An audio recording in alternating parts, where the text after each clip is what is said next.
I'm here to talk about the history of the viola, but through the viola, I'm going to be talking about other things too. Oddly enough, what has driven string technique, and I mean not just viola, for violin and cello, has all been written in the 20s.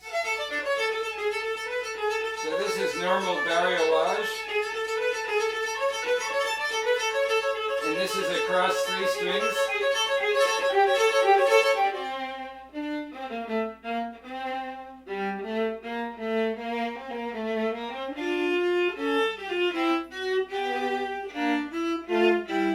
We go to 1820, and Paganini, that's when he recorded, he published his Caprices.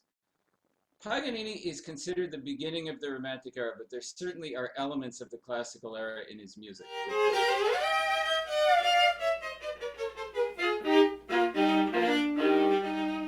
In the 20th Caprice, he has bagpipes.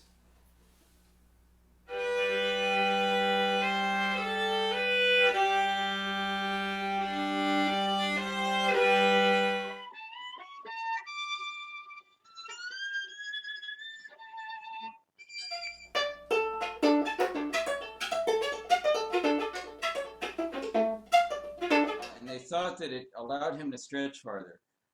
So he could stretch an octave from first position on the same string. Now the 4 octaves on the instrument with a new 4th octave at the top. You've got his stretch, so you've got tenths, fingered octaves, so it's not normal octaves, but it allows you to play octaves with both 1 and 3, and then 2 and 4. He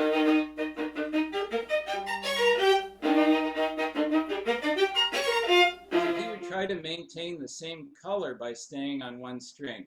So there are a lot of examples in Paganini.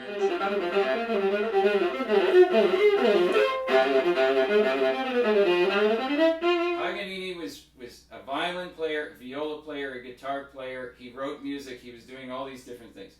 Bach was a violin player, viola player. He played all the keyboards. He wrote music. He's most famous for improvising on the organ. That's what he was chiefly known for during his time. So doing all these things. By the 20th century, by 1900, things are getting really specialized. By the 1900s, we have people writing music specifically for viola. The most important body of works written specifically for unaccompanied viola are the Hindemith sonatas.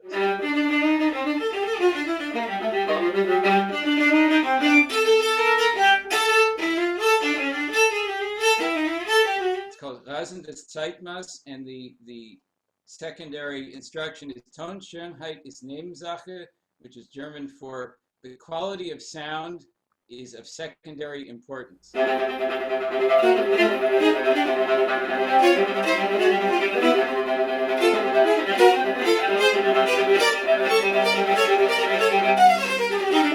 Why did you decide to play all these violin pieces on the viola?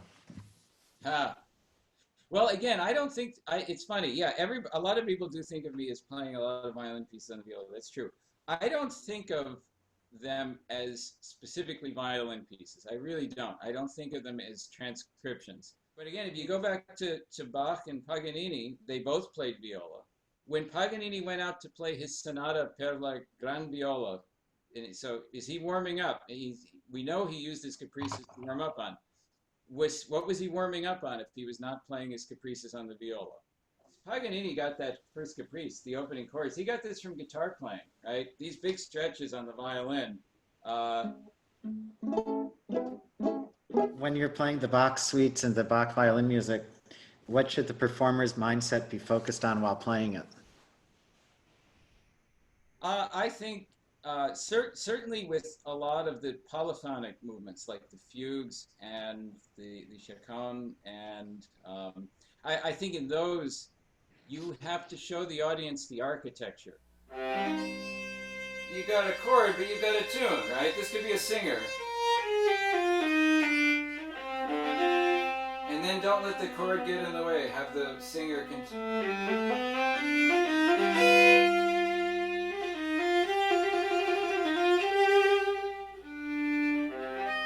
How do you play tenths? Well, so anything with stretching, and that tense is stretching, it's always back. So, um, like here, if you're going to play one without an open string, let me get this straight with the, I'll move this over a little bit. So, start with the fourth finger and reach back. You, same.